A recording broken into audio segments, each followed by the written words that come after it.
Hata kama upendi bibi yako ama upendi bwana yako, empower them. Juu in your absence, hao tu ndio wanaweza penda watoto wako kuliko anyone else.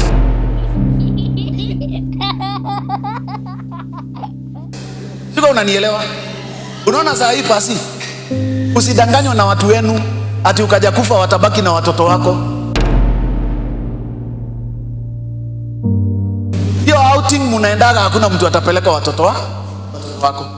Hata mkosane na bibi, munaweza kosana nyinyi wawili, unajua mnakwazana kwa tumambo twenu kama wanadamu. Even if you're not doing it for love, do it for the love of your children. Mimi nasemaga jiambie hivi, nikajaenda nikose kurudi, watoto wangu wataenda kukula kule nilikuwa nawapeleka. Najua mnadanganyako sana na masista zenu na brother zenu vile wanawapenda. Siku yenye kitu cha kukuliwa kwako kitaisha, ndio utajua upendo. Ndio tukala ya wao tumeitaka wewe.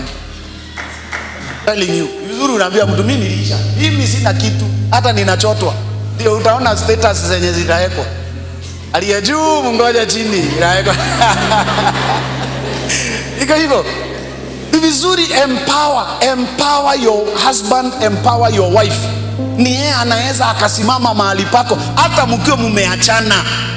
Ni yeye anaweza akafanya nini?